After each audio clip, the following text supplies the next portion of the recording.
Whenever I went up to visit Adam, I was like, Alfred's been dead longer than COVID happened. Oh, come on. And he fact checked it. The complete story of City of Bane was released 2020.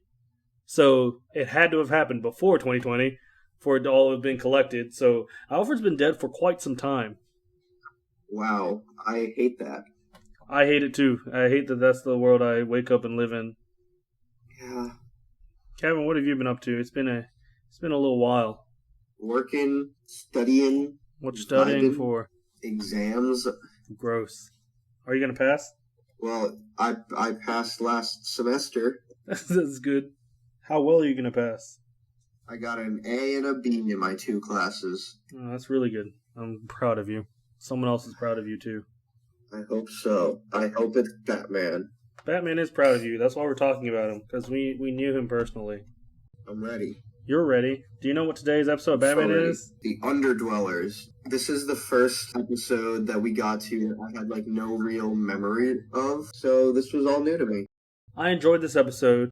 I think the villain in this episode does a much better job at me hating him than any of the other villains we have come across. The rest of them are just weird, wacky, and Batman villains. And this guy's just a villain. This guy just sucks. Yeah, this was just surprisingly dark for this show. It had kind of implied some darker stuff up until now, but this is the first time it's just child slavery. And yeah, it just casually dropped child slavery in the sewers. There is an episode later down along the line where Bruce Wayne gets caught up in a chain gang, gets amnesia. It's a human trafficking thing.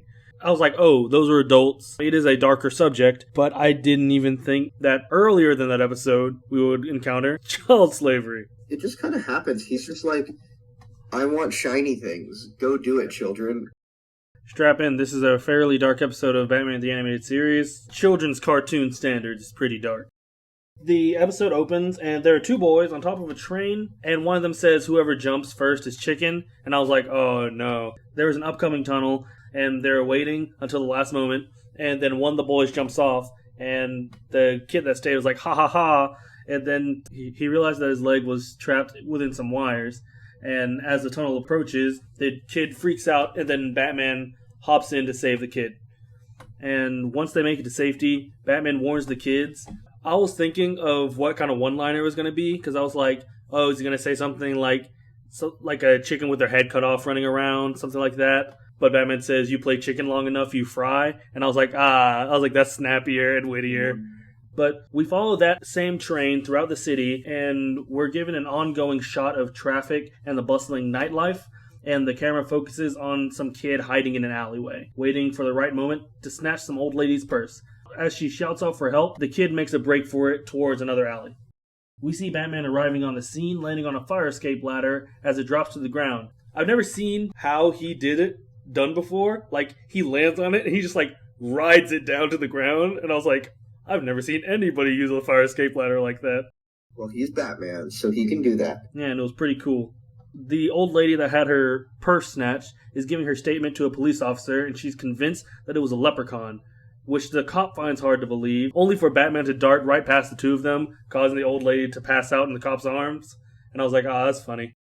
I like the urban legendness of Batman, how apparently it's in the same category as leprechauns. The cop was in disbelief, I feel like, seeing this. Which, it's been publicly said several times. Gordon's like, Batman is my buddy. So, I don't know. I guess he was just like, what a crazy boss I have. Maybe they think because Jim Gordon's supposed to be the one real straight cop, maybe they think it's a modesty thing. Maybe they're like, oh, Jim doesn't want to take all the credit, so he puts on some crazy man running around in a bat costume. I don't know. I just thought it was funny how, at this point, people are still like, Batman's not real, you silly. Batman runs atop cars stuck in traffic, following the same path as the kid. And while the kid is able to slink into the shadows, a cop car driving down the alley almost runs over Batman, but he evades it. using his grappling hook to escape up towards the rooftops, and the cop car comes swerving to a halt. In the female cop's eyes, you could see Batman's emblem. Like, you saw that she saw the emblem, and I was like, did she see all of Batman, or did she just see the symbol? Because I know it's yellow. He's wearing a dark costume, so whenever she was driving, did she just zero in on the yellow emblem and go like, oh, there's a man out there? Or, like, did she see all of Batman? Yeah, no, that is a fair thing. But after the police car comes to a halt, the two cops hop out the car and begin searching for any sort of leads. And their only leads are leprechauns and Batman. One of the cops comments, and Batman hears this and returns to the Batcave. Sound like the start of a bad, like, Batman joke or, like, story. A Batman and a leprechaun, or, like, it's some new... It's like one of those, like, joke villains, kind of. Like, oh, Batman was going after a leprechaun, and it's this one dude who's like, I am the leprechaun, I'm your worst nightmare. Kind of like a Condiment King or Kite Man type thing, though. They have recently tried to make those real, or, like, legitimate, I'll say, recently. But that's the vibe I was getting from this. It's like Batman and the leprechaun. There's a content creator that I keep up with. He does Batman skits, and he also does Robin skits. And it was how each of the Robins perceive what kind of threats different villains give off. And it was like, Dick Grayson, you really got to watch out for the Banes, the Jokers. Jason Todd's like very similar. Tim Drake is a little more like, yes, there are big brutes that we have to watch out for, but there are also smarter characters at play. And then Dane Wayne says stuff like, I put people in the same category as Joker and Scarecrow as I do like Condiment King and the Polka Dot Man. Because he was like, all villains are a threat. And I was like, shut up, Damien. Yeah, that checks out. So this is our newest Batman villain, the Leprechaun. The Leprechaun. We return to the Batcave, and Alfred is having tea and vibing to classical music, while Bruce is tinkering with his utility belt, befuddled by the thought of leprechauns. And Bruce rudely turns off the radio as Alfred asks if he's not in the mood for Brahms. So I looked up. First I Shazammed it. I was like, is Alfred actually listening to like some sort of Brahms piece? And it was not. And I looked up the actual score for the episode, and I found out it's an arrangement of the Batcave theme in the style of Brahms. And I was like, that's really cool. That's funny. People that weren't band kids don't even care. Yeah, but hey, I mean, we'll always be band kids deep down. Just keep it deep down, I guess. But Bruce asks Alfred if he thinks he's crazy, and Alfred replies, in what sense? And I think that alone, I thought Bruce was about to get roasted, because I was like, that's a loaded question right there. Yeah. But Bruce brings up the leprechaun lead, and Alfred almost returns to his music, asking if he had a pot of gold.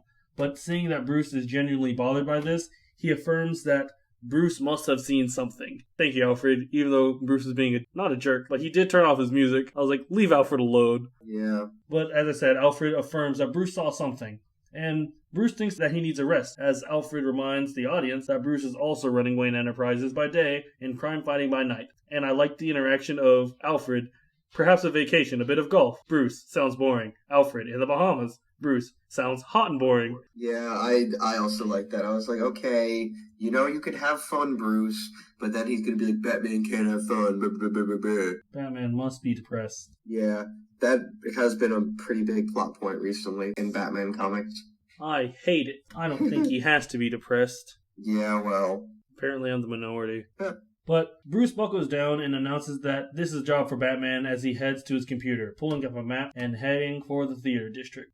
We cut to the theater district, and on the street level, we see a truck cleaning the streets, and water pours down the sewers as the camera pans deeper and deeper, only to see a boy walking with a bundle of stuff into an area with many children, sewing their ragged and tattered clothes, living amongst rats, dumping stolen money into a pile, coal mining. I was about to make a joke, but then one of the kids, while using a hoe, the tool, accidentally strikes his leg and begins to cry out, but another child covers his mouth and wraps his injury with a tattered piece of cloth as the child is crying. These kids are stuck underground, working for somebody. Cool, but they just kind of got darker and darker as it panned across. First off, hitting yourself in the shin like that, that's gotta be, like, razor scooter to the, like, ankle level of pain. It's gotta be awful. Yes. B, the way that everyone else's first thought whenever they see their probably friend get hurt is to cover their mouth and then help them. I was like, that's crazy. And then you're right, it just kind of spirals, but I'll let you get into that spiral. This entire episode, this is the kind of thing that from the surface level, I was like, ha ha ha, I'm probably going to joke around about it. But the deeper I got into this episode, I had so few jokes. The character I'm about to introduce, I hate this man so much. So, as we see this living establishment, a bell rings and well over 50 children, I counted, well over 50 children head towards some crazy guy in a cape and shades with one lens popped out and a long stick telling them to hurry and if they're ready for their quote-unquote lesson. And don't like that. Bunch of children, grown man, talk about a lesson, don't like that. And in another part of the sewer, one of the kids stayed behind as the shadow of a crocodile follows him. Foreshadowing, I guess. But back with the creepy old man, claiming to be their teacher/leader/king, announces lesson number 1 and shouts, "No talking." And I was like, oh no. As you brought up, the first reaction to their friend being hurt was cover their mouth. And I was like, oh no. He says the children are to be seen, not heard. The animators made sure to sell how much I hate this guy with the amount of saliva coming out of this man's mouth, and it visibly scares the kids. He claims them as the Underdwellers, roll credits, the silent ones who follow the invisible creed, and then shouts that one of them broke that rule. And as he drags the child away, he monologues about how they all know the consequence, with most of the kids covering their eyes. The king puts Jack into a room and turns on a bright light and tells him that he'll stay here for a few hours, locking him in. A whole lot to unpack. These children, if they're this sensitive to light, don't know the last time they saw daylight, they're serving this man, and they're only allowed outside in the nighttime. Don't like that. I hate this man. I hate him more than any of the other villains have done thus far. And he just is weird. He just gives me odd vibes. Weird and gross. Yeah, just casual children torture. He has a stick, one sunglass lens, and just walks around odd, and I don't know, man. I just don't like his vibes. I don't like his vibes at all. Also, during this episode, I felt like the animation looked slightly different. Different how? Seemed to be a little cleaner than normal, like the outlines on people, on like close-ups. I know we've mentioned at some point at various times during the show, some of the animation was outsourced to different groups, and I just wonder if this was one of them, because it looked different than how I really remember. Just slightly, but enough. I wonder if it was intentional because they're in the grimy place that is the sewers. That also might be it. But the king moves on to lesson number 2 and shouts, ordering them to return to the streets and return with lots of pretties for their king. And as they fan out, he maniacally cackles. Yes, I put in all caps. I hate this guy. Yeah, I don't know. Like I said, he's not the vibes. And I think Batman kind of gets the same feeling too later, that this guy's not the vibe. I'm really waiting to get to that because he is not. I angry. I also don't like the idea of sending children to the streets. Like, my mind instantly goes to, like, child trafficking, at the use of children as tools. I think you can figure out what the stand-in was here, what issue they were trying to tackle. If Gotham is as bad as a place that a Batman needs to exist, then this stuff is probably happening in the shadows. Yeah, it's pretty real. Like I said, I don't really remember this episode, but that's because I don't think it was necessarily meant for kids. So, we watch the kids from various locations emerge onto the streets of Gotham and fan out into the darkness. And from the shadows in the theater district, Batman emerges. Approaching a wall, and with a tool is able to locate a false section of the wall, kicks it down, and rushes in. The path leads into the sewers, with the warning scribbled on the wall, "Beware the Sewer King." But Batman and his flashlight delve deeper into the sewers. Batman, passing a subway, reaches a door that's deadbolted, and reveals a freaking pocket laser and cuts through the doorknob and breaks in. Also, the door has SK written on it, and I hate this guy even more. He said, "No, it ain't mine," and writes SK for Stinky Kid. Napper. I mean, his branding's on point, though, I feel like. Not as good as Randy merch. Randy merch goes crazy. That is what I'm wearing right now. Tangent. The other week, Kevin came down for his brother's birthday and Mother's Day, and we hung out for a little bit, and I was in his car. He has a car air freshener, and it is the head of his cat, Randy. And I was like, that's insane. And he also was packing Randy's socks. In his own words, Randy merch goes crazy. Randy merch goes crazy, dude. Maybe one day someone want a shirt with Randy on it. Then he can earn his keep. Yeah, well, because he certainly isn't right now sleeping at my feet in the middle of the day. Dad Gumbert, my cat's sleeping on his tree. So, over with the kid being followed by a shadow, he sneaks off and finds somewhere to rest. And as Batman continues to explore, he walks into a tripwire with cans attached to it, alerting the boy, who attempts to flee only for Batman to be hot on his tracks. The kid ducks through smaller pipes and crawls through the sewer water, only to emerge on the other side with Batman politely trying to stop him with a, "Just a second, son, I'm not gonna hurt you." Also, Batman looks massive. You've brought it up in the Poison Ivy episode. Anytime we put Batman beside a normal person, he is huge. They did a really good job of making him seem huge. Even when he's Bruce, he still hulks over people, but I always feel like they draw him slouching so that he doesn't look as intimidating versus in his Batman persona. Obviously, this terrifies the child, a grown man dressed up as a bat, and the kid tumbles back onto the subway tracks as a train approaches, only for Batman to snatch him out of the way. After landing, the kid tries to sneak off, but Batman grabs him and grappling hooks out of the sewer. Running towards a dumpster, Batman says to his glove, "Open," as the dumpster collapses, revealing the Batmobile, clearly impressing the kid, and they head to the Batcave. The Batmobile is usually just somewhere, and I thought it was really cool that the dumpster collapsed and it was the Batmobile hiding in there. I was like, that's incredible. That's one of the few times we see that actually dealt with.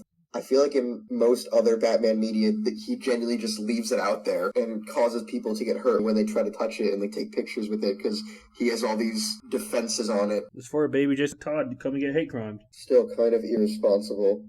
So, as they're driving, the kid stares into the car's tracker and nods off as Batman covers his eyes with his hood. And I was like, oh, that's sweet. We don't know at what point in the Batman timeline this takes place. My kind of thought here was just based on how the vibes of this is with people still being like, Batman's not real, and then some other stuff later with the kid. It feels like a pre-Robin Batman to me, which we have already seen Robin in an earlier episode, but we don't have any reason to think that this series takes place linearly, really. That's a good point. That's just the kind of vibes I got, because when they get to the Batcave and Alfred's like, I take it this is your leprechaun, sir, and blah, blah, blah, blah, blah. And then Batman's like, Alfred, you need to watch him. And he's like, I have no experience with kids or whatever. And I was like, well, A, Bruce as a kid, but he was kind of a weird kid, so that doesn't count. But B, any of the Robins. But the way he was saying it made it like there weren't Robins yet. Continuing Kevin's point, they arrive at the cave. Alfred asks if this is their leprechaun, and Batman introduces the boy as their guest, and for him to take care of him. Feed him, clean him, and put him to bed. Batman says with a smile on his face and leaves, and I was like, you cheeky man. It cuts to the morning, as Alfred enters the boy's room saying, "Rise and shine, Mr. Leprechaun," and as Alfred draws the curtains, the light causes the boy to hide under the covers. It's a fun little scene. Alfred and the boy start to fight over the covers until Alfred takes it, and while shielding his eyes, the boy reaches for his shades. Alfred wants the boy to take a bath and asks for his name, but the boy remains silent as Alfred chases him around the room trying to guess his name, and after a couple guesses with no reply, Alfred questions if the kid can even talk. Going back to the hate thing? Yeah, going back to it's just the child does not cope with the light well. The child smells. He has not had access to a bath or somewhere, a place to clean himself. He does not speak. He was asked what his name was, and the child does not respond. From Alfred's point of view, is this child handicapped of some sort? You can't get kids to shut up. What causes a child to be so quiet? Drama, baby. But Alfred catches the kid, and as he struggles, Alfred takes him to go get a bath. We transition back to the Sewer King with the kids in an arc around his dining table. I counted 21. He eats and drinks in front of the children as he orders Frog to bring him rolls. But when another child brings them, he snaps and demands to know where he is, scaring the children. He grabs the child, it looks like he's going to punch the kid, but releases him mid-scolding, and calls them ungrateful after he took them in after nobody wanted them. It is I who care for you, I who provide for you, and only I know what's good for you. Would you rather I sent you back to those who hurt you? Knocking over the table and raising his voice, there will be nothing to eat until you find Frog, now out with you. Still hate this guy. How did they manage to make a normal guy less likable than the big bads? Hate this guy. But back at Wayne Manor, Alfred brings the boy breakfast. Alfred is trying to teach the boy basic table manners, introducing him to utensils. But the boy pockets the utensils like a freaking video game character. I've seen how baggy and torn his shirt is. Where is he putting those? I don't know. Alfred replaces them, but the kid scarfs down the food with his hands. Alfred takes the boy to the kitchen and tells him that he'll wash the dishes while the kid dries them. As Alfred passes him the dishes, the boy pockets them and runs off with the larger dish, dropping all the utensils as he leaves. Every time this kid puts something away, I think I'm scarred from Super Smash Bros. Villager pockets things and projectiles. You throw something at him, he's like, bolt, and then he can whip it back out and freaking shoot you with a laser. But that's all I could think about as this child was stealing from Alfred. Alfred locates the kid only to find him at the top of the stairs using a serving dish as a sled, sliding to the bottom of the stairs and crashing at the bottom. We hear things break, and I was like, it doesn't show anything, but he crashes into something. Back with Batman in the cave, he has monitors on Alfred, and he smiles and wonders if he was as much trouble as a boy. Well, I don't believe he was. Mr. Bruce was probably an edgelord. He wasn't really a kid. There's a line from Justice League Unlimited, whenever they all get turned into kids, and Batman's talking to Wonder Woman, and she was like, it was kind of nice to be kids again, and he's like, I haven't been a kid since I was 8 years old. And that feels fitting here, because that's technically the same Batman. It reminds me of, I did the Toyman episode of Superman with Adam, and while Lois Lane, quote-unquote, interviewing Toyman, he was like, childhood is a horrible thing to lose, Miss Lane. And I was like, oh no. That's a dummy's guide to a supervillain. Checks out. So, the boy sneaks off to a room full of weapons, and picks up a gun, and as Alfred finds him, he begins to reprimand him, and then Batman appears and declares, children and guns do not mix ever. And I really like that. I like that twofold. One, yes, my brain can wrap around the fact that Bruce Wayne has guns in his house. I think I can understand that maybe the Playboy Bruce Wayne owns a weapons room in which a gun sits. The second point is the whole children and guns don't mix. Incredible message. Wonderful for a child to watch. Children and guns do not mix. Children should not be playing with guns. Yeah, and just kind of the pure, not so much force, but you can see how it's like purely a reaction from Bruce. Like, he's not actively thinking. He's just like, children and guns don't mix ever. It's purely oh hey, this is a deep-seated problem from his youth. Classic Batman, I guess, but he just appears and he's like, no. I was like, oh, okay. But Batman reassures Alfred that it wasn't loaded, but doubles down on the kid, telling him that it could have been, and then asks for his help. I find it weird that Bruce owns guns in his house, period. Even to keep up appearances, this man's got two rules: no killing, no guns. Returning to the sewers, we see the crocodile with a spiked collar prowling the tunnels as we see the shadows of Batman and the boy entering the sewers. The boy leads him to the child slaves, and after Batman looks around, he gets angry, and I was like, yes, I'm ready for what's about to happen. Is this where he takes the pictures? Yep.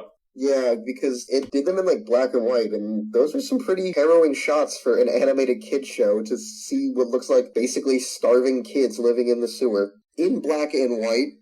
This isn't the first picture we've seen taken that is in black and white, because the last episode, The Pretty Poison, whenever they're snapping pictures at the very beginning of Bruce and Harvey, it's in black and white. But as Kevin says, Batman snaps the pictures with the camera for evidence, then asks the $1 million question: where is he? I thought there was a quote in one of the Nolan movies, but I think it's where is she? Yeah. Yeah, and That's right. I was trying so hard if I could edit in just like, where is she? That's it. But it doesn't work. But he asks, where is he? And the kid just points.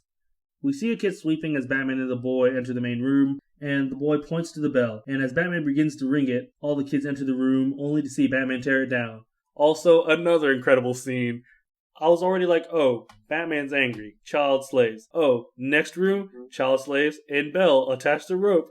This is such an easy way to debunk anybody that views Batman as Batman just beats up the mentally ill. And Batman feels like it has gotten dumbed down to that to a degree.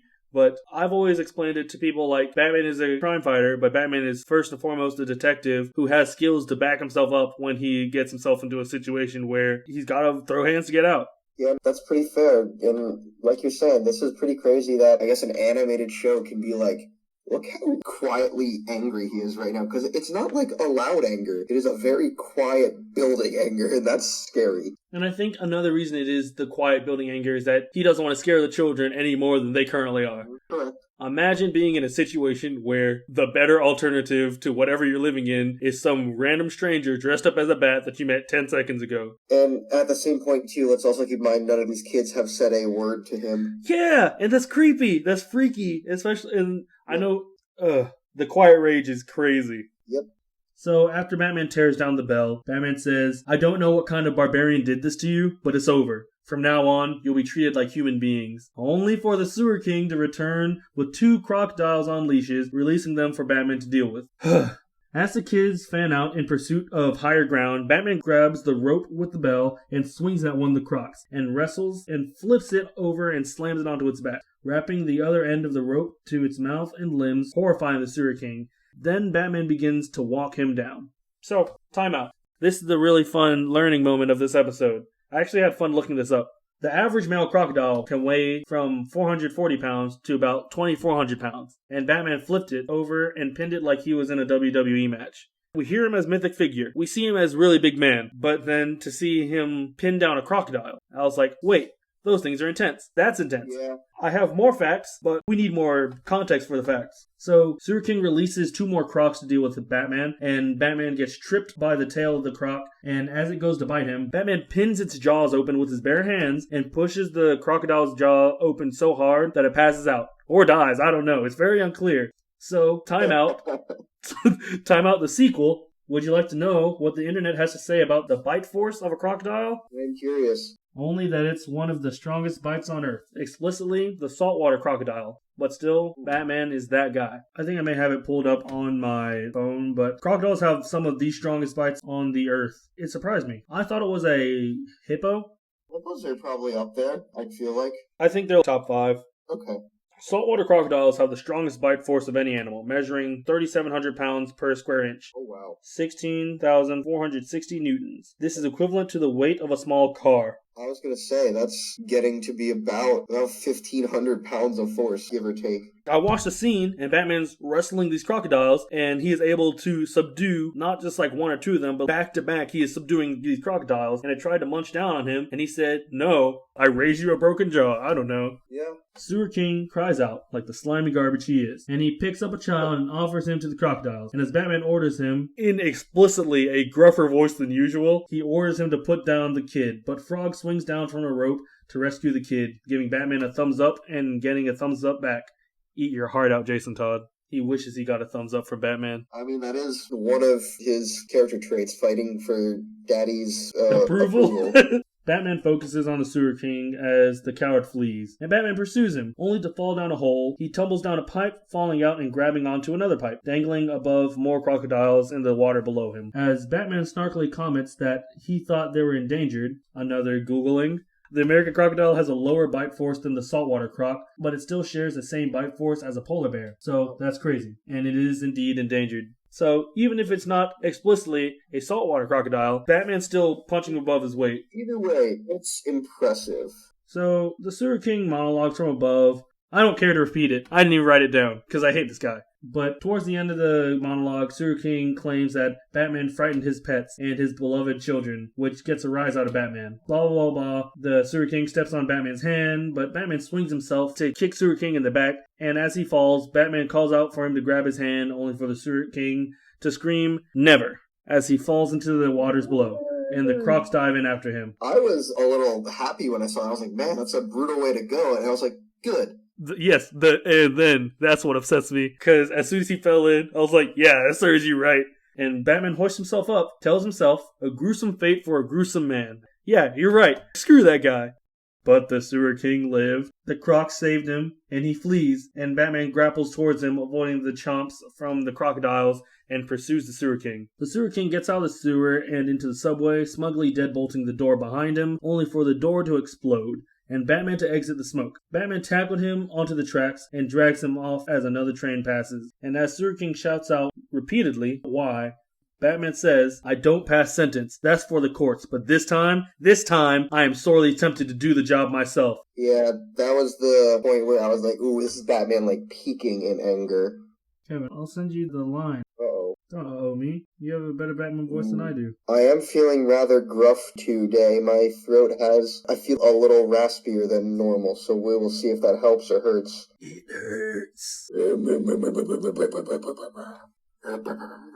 Batman. Oh, here it is. Ooh, okay. I believe in you. Character here. Parents dead, raised Parents by dead. Alfred, who is dead in the comics, so use that as fuel too. Oh, Alfred's dead. Okay. I don't pass sentence. That's for the courts. But this time, I am sorely tempted to do the job myself. I think that was really good. Nailed that. That sounded really good. Batman. So we're approaching the end of the episode. It cuts to a bunch of police cars around the manhole as the police officers save the kids, bringing them into the light. And Frog says his first and only lines of the episode, "The light, the light." And Batman is atop the Gotham skyline as this episode ended. For half a second, my brain said, "What happened to Sewer King?" And then as soon as that half a second passed, no, screw that guy. So, episode ended. This is another really good episode of BTAS. I think it delves into much darker topics very appropriately. Like, it doesn't try to sugarcoat anything, it doesn't try to dumb down anything. It's a bonus that all the kids are silent, because Batman's usually the quiet character. But when you're surrounded by characters even more quiet than the Batman, it calls for some sort of uncomfort. Yeah. I just hate the Sewer King. Bump that guy. I never want to see him again. Unfortunately, I'll take 4 more Joker episodes, please. Yeah, do we know if Sewer King comes back down the line? I hope not. I honestly don't remember. I hope he shows up in Justice League and the whole Justice League jumps him. That's what I want. The Justice League jumps in. Batman's like, "Hey, he ran a child slavery ring." And Superman just like throws him into the sun. That's what I want. Get him! There he is, get him! Yeah, that's that episode. Well, like I've kind of said, first episode I didn't instantly remember. First one to not kind of have the traditional campy feel, I guess, that this series has had up to this point. Yeah, it was real. It was brutal. It was ouch. It was ouch. I'm very thankful for the ambiguity of what happens to the Sewer King. While I know Batman did not kill this man, I'm very glad that we were not showed what he did to this man. Whatever it was too light of a sentence. Leave children alone. BTAS. Don't touch the kids. Please. Yep. Not even please. Just don't. Yeah. But thank you very much for joining me for another episode of Batman the Animated Series. Adam's been reading the Superman Bendis run. The last time I read it, it left a very sour taste in my mouth, but he really enjoys it, so we're probably going to try and do something about that. Thank you very much for joining me again, Kevin. I'll see you around. All right, thank you. Bye-bye. Bye, Randy.